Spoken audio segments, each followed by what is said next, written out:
Hello friends, welcome back to our channel. இன்றைக்கி இந்த வீடியோவில் கார்த்திகை தீபத்து அன்னைக்கு என்ன தான் காற்று அடித்தாலும் அகல்களுக்கு அணையாமல் இருக்கிறதுக்கு சின்ன சின்ன டிப்ஸ் வந்து நான் கூட ஷேர் பண்ண போகிறேன். ஸோ இது ரொம்பவே இன்ட்ரெஸ்டிங்காக இருக்க போகுது. வீடியோவை ஸ்கிப் பண்ணாமல் ஃபுல்லாக பாருங்கள். நீங்கள் பார்த்துட்ருக்க இந்த கலர்ஃபுல்லான அகல்களுக்கு எல்லாமே வந்து நாமளே வீட்டில் ரெடி பண்ணது. ஸோ அதை எப்படி பண்ண அப்படின்ற வீடியோ வந்து நான் ஷேர் பண்ணியிருக்கேன். அதோட லிங்க்கை வந்துட்டு வீடியோ எண்டில் இல்லை டிஸ்கிரிப்ஷனில் கொடுக்குறேன், கிளிக் பண்ணி பார்த்துக்கோங்க.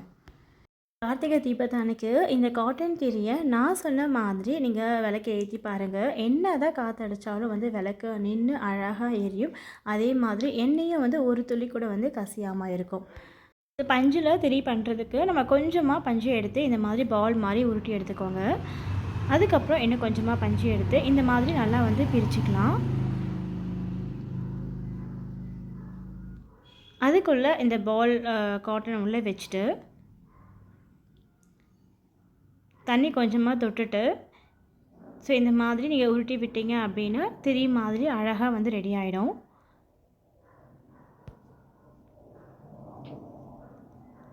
ஸோ நம்ம திரும்ப அதே மாதிரி கொஞ்சமாக பஞ்சு எடுத்து ஸோ அதே மாதிரி பிரிச்சுக்கிட்டு நம்ம ரெடி பண்ணி வச்சுருந்த அந்த பஞ்சை திரும்ப உள்ளே வச்சுட்டு அதே மாதிரி திரி விட்டுக்கலாம்.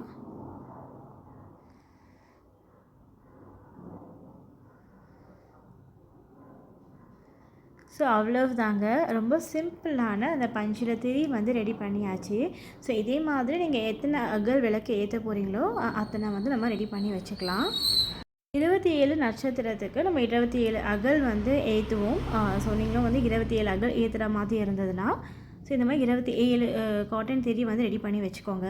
ஸோ அதில் வந்து இது முழுகிற அளவுக்கு நம்ம வந்து எண்ணெய் ஊற்றி வச்சிடலாம். ஸோ இந்த எண்ணெயிலேயே வந்து கொஞ்சமாக கற்பூரம் வந்து நம்ம தூள் பண்ணி அதில் போட்டு வச்சோம் அப்படின்னா ஸோ இது வந்து நம்ம நெக்ஸ்ட் டே வந்து நம்ம விளக்கு ஏற்ற போகிறோம் அப்படின்னா நீங்கள் 1 or 2 days முன்னாடியே வந்து இந்த மாதிரி வந்து ரெடி பண்ணி வச்சிடலாம்.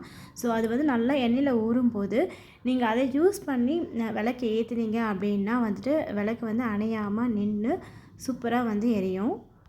ஸோ இன்னொரு மெத்தட் பார்த்தீங்கன்னா அந்த காட்டன் பாலுக்குள்ளே நான் கற்பூரம் வந்து தூள் பண்ணி உள்ளே வச்சுருக்கேன். ஸோ அதை வந்து நம்ம அப்படியே பால் மாதிரி உருட்டி எடுத்துக்கிட்டு அதை வந்து இன்னொரு காட்டன் எடுத்து இந்த மாதிரி பிரிச்சுட்டு உள்ளே வச்சு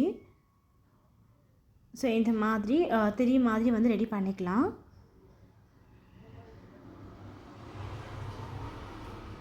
ஸோ நம்ம தண்ணி தொட்டு லைட்டாக இந்த மாதிரி பண்ணும்போது உங்களுக்கு அழகாக வந்து திரி வந்து ரெடி ஆகிடும்.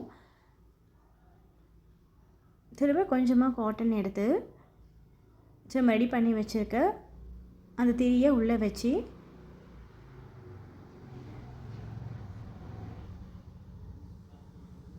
ஸோ இதே மாதிரி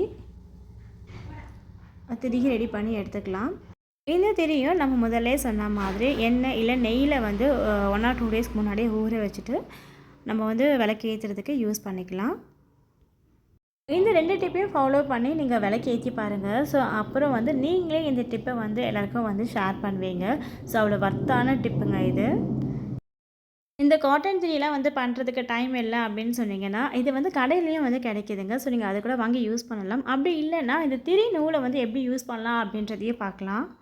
பஞ்சு திரிக்கு சொன்ன அதே டிப்ஸ் தாங்க. ஸோ திரி நூல்லையும் வந்து அதே மாதிரி எண்ணெயில் ஊற வச்சுட்டு 1 or 2 daysக்கு முன்னாடி ஸோ கார்த்திகை தீபத்து அன்னைக்கு வந்து அந்த திரி நூலை வந்து யூஸ் பண்ணிக்கலாம். அதே மாதிரி நம்ம வெளியே வைக்கிற அகலுக்கு எல்லாமே வந்து நல்லா திக்காக திரியை வந்துட்டு நம்ம போடும்போது விளக்கு வந்து அணையாமல் நின்று எரியும்.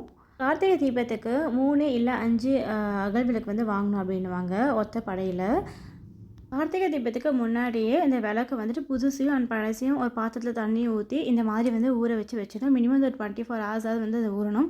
ஊறினதுக்கப்புறமா அதை எடுத்து வெயிலில் நல்லா காய வச்சு எடுத்து வச்சுட்டு நம்ம தீபத்து அன்னைக்கு வந்து யூஸ் பண்ணிக்கலாம். இந்த மாதிரி பண்ணும்போது எண்ணெய் வந்து அதிகமாக குடிக்காது. அதனால விளக்கும் வந்து ரொம்ப நேரம் எரியும். என்னோடய பழைய விளக்கை பார்த்துருப்பீங்க, அதுவும் வந்து எவ்வளோ புதுசு மாதிரி இருக்குது அப்படின்னு சொல்லிட்டு நம்ம ஏற்றின இடத்துல மட்டும்தான் வந்து கருப்பாக இருக்குது. அதுவுமே வந்து நம்ம நல்லா தேய்ச்சோம் அப்படின்னா வந்து ரிமூவ் ஆகிடும். ஸோ இந்த அகல் விளக்கு வந்து நான் எப்படி க்ளீன் பண்ணேன் அப்படின்ற வீடியோ வந்து நான் ஷேர் பண்ணியிருக்கேன். ஸோ அந்த வீடியோ வந்துட்டு உங்களுக்கு வேணும் அப்படின்னா டிஸ்கிரிப்ஷன்லேயும் இல்லை வீடியோட எண்டில் வந்து லிங்க் இருக்கும், கிளிக் பண்ணி செக் பண்ணி பாருங்கள். விளக்கு ஏற்றும் போது அந்த அகலில் வந்துட்டு 1 or 2 கற்பூரம் வந்து போட்டுட்டு அதுக்கப்புறம் இந்த மாதிரி திரியை போட்டு ஏற்றணும் அப்படின்னா வந்து அதுவும் வந்து ரொம்ப நேரம் வந்து நின்று எரியும். ஸோ இந்த அகலில் வந்து நம்ம ரெடி பண்ணி வச்சுருக்க அந்த பஞ்சு திரியை வந்து வச்சிடலாம். முனையில் வந்து நான் கொஞ்சமாக கற்பூரம் வந்து வச்சு விளக்கு வந்து ஏற்றிருக்கேன். கார்த்திகை தீபத்தன்னைக்கு விளக்கு ஏற்றுறதுக்கு என்ன கேட்டிங்கன்னா இதுதான் வந்து பெஸ்ட் ஆப்ஷன் சொல்லுவேன். ஸோ இந்த மாதிரி வந்து விளக்கு ஏற்றும்போது எண்ணெயும் வந்து வெளியே கசியாது அண்ட் வந்து விளக்கும் வந்துட்டு அணையாமல் ரொம்ப நேரம் வந்துட்டு நின்று எரியும். விளக்கு ஏற்றும்போது நம்ம அப்படியே வந்து டைரெக்டாக வைக்காமல் கீழே வந்துட்டு இலை இல்லை வந்துட்டு நம்ம எக்ஸ்ட்ரா அகல் இருந்தால் நம்ம அந்த அகல் கூட வச்சு அதுக்கு மேலே கூட இந்த அகலை வச்சு நம்ம ஏற்றிக்கலாம். இந்த மாதிரி பண்ணும்போது எண்ணெய் கீழே கசியாமல் இருக்கும். நான் சொன்ன இந்த டிப்பை ஃபாலோ பண்ணி தான் நான் இந்த விளக்கு வந்து ஏற்றியிருக்கேன். நான் ஃபேனும் வந்து போட்டிருக்கேன். ஸோ அது எப்படி வந்து அணையாமல் நின்று எரியுதுன்னு நீங்களே பாருங்கள். நான் சொன்ன இந்த டிப்ஸை ஃபாலோ பண்ணி இந்த கார்த்திகை தீபத்தை நீங்களும் வந்து டென்ஷன் இல்லாமல் ஃப்ரீயாக வந்து செலிப்ரேட் பண்ணுங்கள். ஸோ இந்த வீடியோ உங்களுக்கு பிடிச்சிருக்குன்னு நினைக்கிறேன். வீடியோ பிடிச்சிருந்தால் லைக் பண்ணுங்கள், ஷேர் பண்ணுங்கள். நம்ம சேனலை சப்ஸ்கிரைப் பண்ணலன்னா மறக்காமல் சப்ஸ்கிரைப் பண்ணிக்கோங்க. தேங்க்யூ.